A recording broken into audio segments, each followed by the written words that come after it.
Bonjour à tous et bienvenue sur un nouvel épisode de Nous Entrepreneurs. Je suis Benjamin Delsal, coach d'affaires certifié Action Coach. Nous recevons dans Nous Entrepreneurs des dirigeants et dirigeantes de structures qui nous parlent de leur parcours, de ce qu'ils proposent, de leurs apprentissages en tant qu'entrepreneurs. Et aujourd'hui, je suis ravi de recevoir Clémentine Mossé de l'association The Greener Good. Bonjour Clémentine. Bonjour Benjamin. Très simplement, est-ce que tu peux commencer par te présenter et nous présenter The Greener Good, s'il te plaît? Oui, donc je suis aujourd'hui directrice de l'association The Greener Good que j'ai cofondée en 2016 à Lyon. Après un parcours différent puisqu'avant j'étais ingénieure dans le domaine de la mobilité urbaine, donc j'ai un peu bifurqué mon orientation pour m'engager plus dans la transition écologique et solidaire, et notamment via l'association The Greener Good, donc qui est une association qui accompagne les personnes dans leur évolution de mode de vie en vue d'adopter un mode de vie plus soutenable et donc plus en accord avec les enjeux climatiques et écologiques de manière générale. Ok, super, merci. Qu'est-ce qui t'a amené justement, oui, si on parle de ton parcours, à changer de voie et de métier et à te lancer dans une aventure au final entrepreneuriale, parce que diriger une Oui, association, c'est une aventure entrepreneuriale. tout à fait. En fait, c'est cheminement qui a pris pas mal d'années. Moi, quand j'ai fait mes études, voilà, j'ai un peu suivi une voie toute tracée de bonne élève, bonne note, prépa, école d'ingénieur. Mais je ne savais pas forcément ce que je voulais faire dans la vie, professionnellement parlant. Et en revanche, j'étais déjà très engagée dès mon plus jeune âge sur les questions écologiques. C'est des sujets qui m'interpellaient et pour lesquels je me suis engagée assez tôt.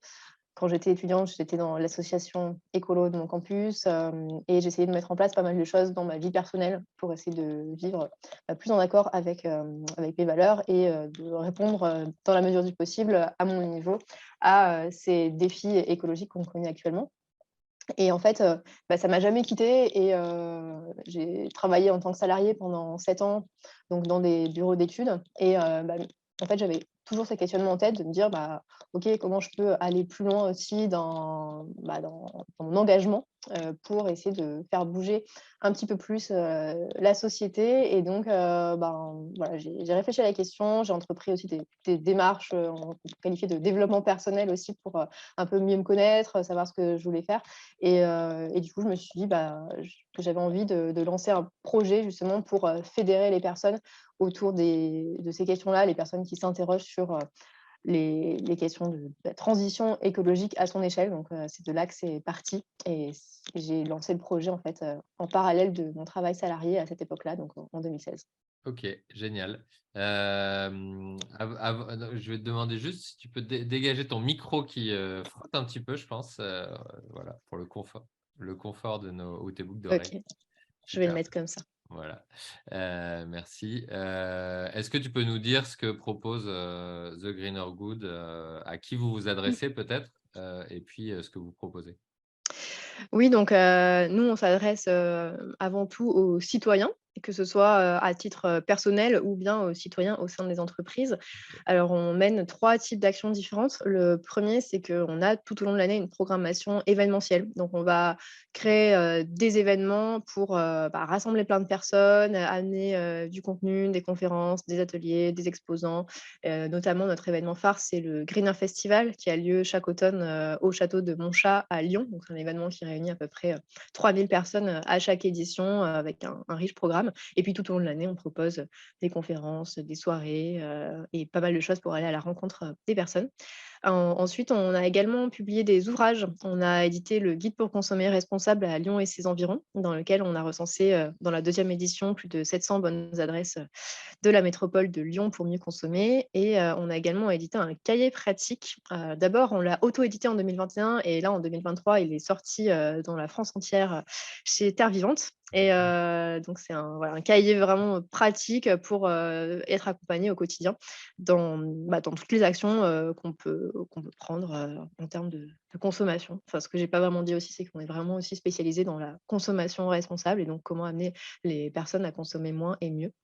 Et puis, le troisième type d'action qu'on développe après les événements et les différents ouvrages qu'on édite, c'est, les interventions auprès des structures, auprès des entreprises ou au sein d'événements. Donc on a nous-mêmes, créé, nos propres conférences, nos ateliers. On a également des jeux, pour des jeux pédagogiques pour animer des groupes de personnes et donc on propose ça, en entreprise, ou voilà, auprès de différentes, structures pour aussi, accompagner leurs salariés en tant que citoyen, en gros, comment, voilà, rendre, les salariés des structures plus éco-citoyens dans leur vie quotidienne, mais aussi au sein de l'entreprise. Ok, génial. Bah, est-ce que je peux te donner peut-être un petit zoom là-dessus, Mmh, comme on a une communauté plutôt d'entrepreneurs qui nous écoutent. mmh. Qu'est-ce qui fait je sais pas, c'est les dirigeants, les RH, qui fait appel à toi en entreprise et qu'est-ce qui est attendu? Qu'est-ce que ça apporte à une entreprise de travailler, de faire appel à The Greener Good pour les salariés? Alors, effectivement, on est souvent sollicité par des personnes qui travaillent sur les questions RSE. Hem, en fait, on amène, comment dire? De l'animation donc en général, on travaille, sur, soit, des animations ponctuelles, on vient une fois et voilà, soit sur, plusieurs animations, tout au long de l'année. Donc souvent, on intervient par exemple sur les temps entre midi et 2 où on va animer, 1 heure et demie, de, mini-conférences ou ateliers autour d'une thématique. Alors je vais vous donner quelques exemples. Par exemple, souvent en janvier, au moment, des bonnes résolutions, on anime, dans les entreprises un atelier bonne résolution éco-responsable où on va vraiment essayer, d'embarquer les salariés à, se demander, qu'est-ce qu'ils pourraient mettre en place, tout au long de l'année et puis, on les outille aussi, pour que, ils passent, vraiment à l'action.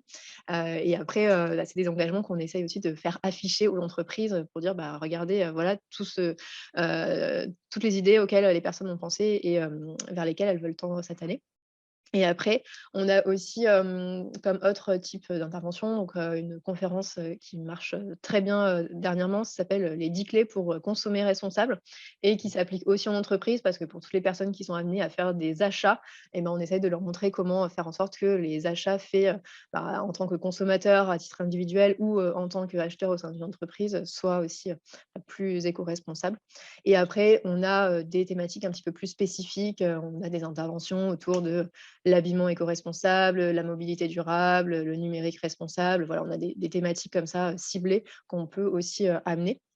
Et un autre format d'intervention qu'on a, ce sont les jeux. Donc on a développé notre propre, jeu qui s'appelle le Consomètre. C'est un jeu de cartes, qui est assez facile à mettre en place et on peut jouer, en différentes, équipes. Donc l'intérêt, c'est que c'est un jeu collaboratif. Ça permet de créer du lien entre les personnes et en fait, c'est un jeu qui permet aussi de se rendre compte, de l'impact de certaines actions au quotidien et de voir, comment on peut, concrètement agir.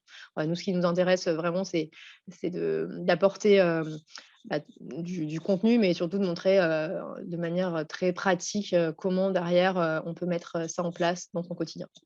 Ok, donc une des spécificités par rapport à pour une entreprise, par exemple, qui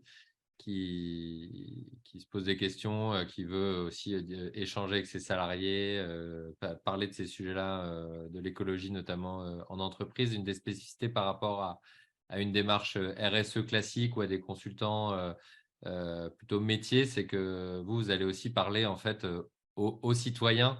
Les salariés sont aussi des citoyens et du coup, prendre en Mmh, compte un peu une dimension plus globale du salarié et pas les considérer que en tant que salarié, ce qui est mmh, sûrement une attente et qui peut être un beau cadeau de l'entreprise pour les salariés. Et en même temps, comme tu le mmh, disais, un bon moyen de mieux connaître ses salariés, mieux connaître leurs attentes par rapport aux listes qu'ils peuvent mmh. faire et sûrement travailler au passage, entre autres choses, l'engagement salarié Ouais, tout à fait. le fait de mieux se connaître, y compris Mmh. en dehors du cadre professionnel pur, en fait, c'est ça? Mmh.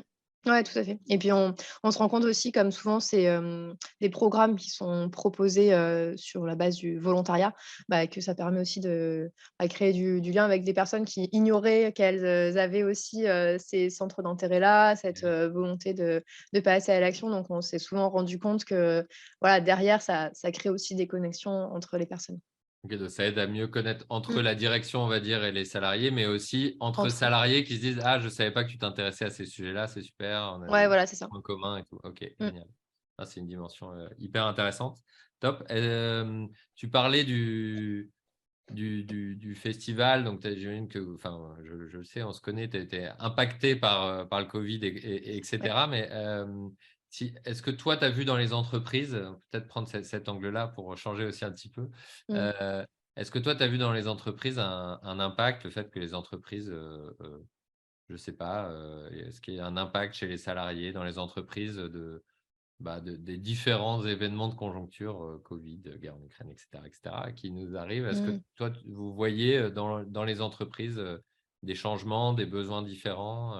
Est-ce que vous avez adapté votre offre? Bah, nous, effectivement, il y a un point à savoir, c'est qu'on intervient aussi bien en présentiel qu'en visio. Donc, Oui. voilà, par exemple, on a un client depuis 3 ans, qui est basé à Paris, nous, on est à Lyon et on leur organise, tous les ans un programme de 3-4 animations dans l'année en visio et voilà, ça fonctionne très, très bien. Donc voilà, on voit aussi que, bah, maintenant dans les entreprises, c'est quand même, voilà, bien, Ancré. ancré, voilà, le fait d'utiliser cet outil-là. Donc ça, c'est plutôt intéressant aussi pour nous parce que ça nous permet aussi, d'élargir notre périmètre géographique d'intervention. Hem, voilà, après, je dois dire, j'ai pas forcément assez de recul aussi pour savoir ce qui se faisait, avant et maintenant comme, c'est cette activité d'intervention d'entreprise, on l'a démarrée, seulement il y a quelques années. Donc Elle tombe au bon moment, en tout cas. ouais, voilà, c'est ça. Il y a peut-être une écoute qui aurait Mmh. peut-être pas eu avant. Ok. Donc, ça veut dire, ouais, que vous pouvez travailler avec des boîtes qui sont en multi-sites, par exemple. Vous êtes capable, du coup, potentiellement de faire du présentiel sur un site et pour les autres sites, de faire, s'ils sont trop loin, de la Mmh. visio ou des choses comme ça. Ouais, exactement. Bah, c'est ce qui se passe là avec, ce client qu'on a depuis quelques années. C'est une mutuelle, ils ont plusieurs, sites en France et du coup, effectivement, ça permet, d'avoir un format qui fédère tout le monde. Ok. C'est quoi les défis que tu vois pour The Greener Good ou peut-être pour le milieu de la alors c'est sans partir dans des choses trop larges parce que on pourrait partir longtemps, les défis qu'on voit sur l'associatif ou sur l'associatif spécifiquement dans le milieu de la Mmh. transition écologique et solidaire dans les temps à venir, est-ce que tu as des défis spécifiques que tu vois? Mmh. Hem Bah, nous, enfin pour parler du prisme que j'ai avec, l'association The Greener Good, c'est qu'on a un défi vraiment d'arriver à se structurer parce qu'on est encore, une structure assez jeune. Donc, voilà, on justement, on est encore en recherche, à la fois en interne de structuration et puis de, bah, ce qui marche ou pas, auprès des structures. Donc là, voilà, on commence à bien affiner ce volet-là. Il faut savoir aussi que dans la transition écologique et solidaire, que ce soit en termes d'associations ou alors, de jeunes structures. Bah, justement, c'est un milieu qui est en pleine, ébullition, en pleine, construction. Donc, il y a voilà, il y a encore plein, plein, plein de choses qui sont en train d'être, mises en place et et que peut-être dans quelques années, justement, ça sera bien installé, voilà, on aura des acteurs, bien identifiés, des formats d'intervention ou des types d'entreprises qui vont vraiment se développer. Donc nous reprenons. Oui. Tu nous disais les défis pour une association comme The Mmh, Greener Good et les acteurs de la transition écologique. mmh. Ouais, donc je disais que, comme on est encore, de tout jeunes acteurs pour la plupart, on a vraiment un défi à la fois de se structurer nous au sein de nos associations, de nos entreprises, et puis d'arriver aussi à toucher notre public. Je le vois parce que nous, notamment nous, on travaille sur, la question de la consommation responsable, donc on est en lien avec énormément, de marques, de petits commerçants et bah, pour qui, mine de rien, c'est le contexte actuel est pas évident parce qu'il y a eu un gros engouement avec le covid où tout le monde a voulu consommer, plus local, plus responsable et aujourd'hui, c'est un peu retombé et donc ça fait assez mal, à ces structures-là. Donc c'est pour ça que, bah, voilà, nous, on essaye, particulièrement de mettre en lumière, tous ces acteurs-là et toute cette démarche, de voilà, consommer moins et mieux, plus local et de faire vivre aussi, toutes ces petites marques et ces commerçants. Mais voilà, on voit que c'est quand même un secteur qui bouge beaucoup avec, voilà, beaucoup qui s'arrêtent, beaucoup qui démarrent, c'est encore assez instable. Donc j'espère que dans les prochaines années, on va arriver à se structurer et à faire grandir tout ça pour que ces activités, se pérennisent. Ça marche. Donc, profite pour passer un appel à tous les entrepreneurs qui nous écoutent. Faites vivre à travers vos commandes de buffets, de cadeaux, Mm, etc., d'entreprises et autres, les initiatives de la transition qu'on peut retrouver sur votre site internet. On mm, mettra les coordonnées et dans le guide. Comment est-ce que, si toi tu veux passer un appel, comment est-ce que mm, les communautés d'entrepreneurs qui nous écoutent peut faire appel à toi, peut vous soutenir éventuellement? C'est quoi les formes? Il y a, mm. bon, j'imagine en faisant appel à vous pour des ateliers, etc. Est-ce qu'il y a d'autres formes aussi? Oui, tout à fait. Donc, on travaille avec les entreprises sous différentes formes. Donc, soit effectivement avec des ateliers, donc on peut intervenir en entreprise, soit par le mécénat. Donc, on a des entreprises qui soutiennent nos actions.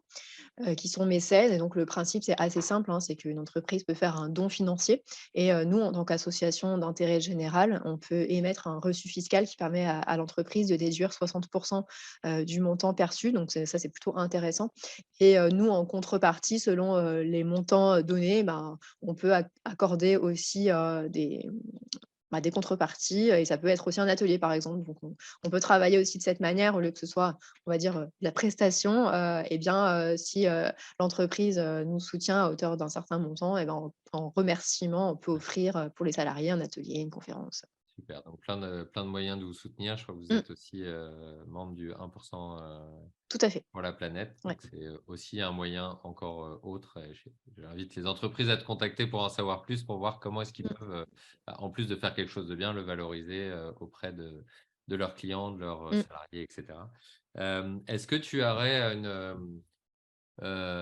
une lecture, un podcast, un média à recommander aux entrepreneurs qui, moi j'accompagne pas mal d'entreprises qui disent bah, ouais, on aimerait bien faire quelque chose, mais il faut déjà qu'on s'occupe de plein de choses dans nos boîtes et Mmh. on ne sait pas trop par quel bout le prendre et parfois on a peur de prendre des coups plutôt que.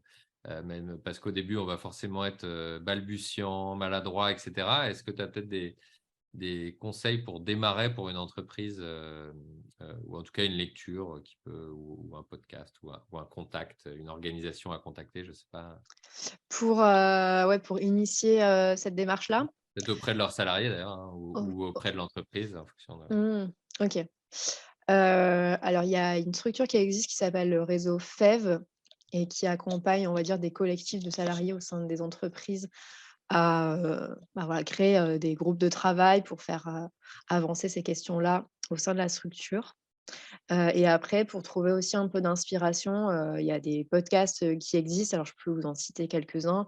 Il y a par exemple le podcast, Basilic où, la fondatrice, Jeanne interviewe, des entrepreneurs qui ont monté des structures, des marques, des voilà, différents types d'entreprises ou d'associations dans le domaine de la transition. Donc ça peut aussi, permettre, de voir ce qui se fait, de voir les nouveaux projets qui émergent.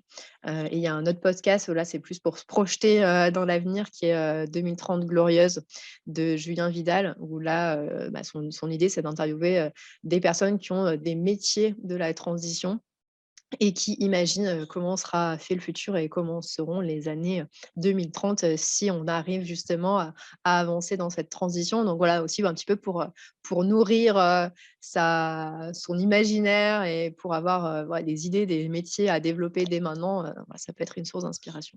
Top. Voilà, super. C'est deux super portes d'entrée. Il y a aussi bah, de vous contacter, de commencer à faire un atelier. L'idée, c'est de Mmh, se mettre, je pense, de se mettre en mouvement, quelle que soit la porte d'entrée. Et derrière, il y a plein de choses, plein de pelotes à tirer pour avancer et, euh, et adapter son entreprise au nouveau contexte. Super. Est-ce que tu as quelqu'un que tu voudrais écouter à ce micro, mettre en valeur, que tu aimerais entendre voilà. oh! Un entrepreneur, un ou une entrepreneur, dirigeante de structure. Mmh, question intéressante. Heu, dans Dépourvu. ouais. Bah, il y a une personne que j'aime bien et je trouve qu'elle est assez, remarquable dans la manière dont elle a développé son entreprise. Bon, elle est pas seule, hein.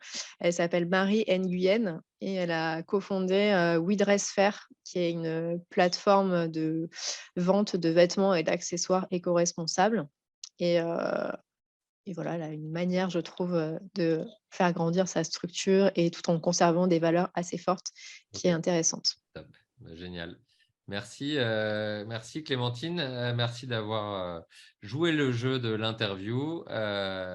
Merci à tout le monde de nous avoir écoutés. Une dernière question, comment est-ce qu'on peut on mettra tous les coordonnées qui vont bien dans le Mmh. descriptif, mais comment est-ce qu'on peut te suivre, demander des devis d'atelier, etc. Quels sont les médias, les canaux? Mmh.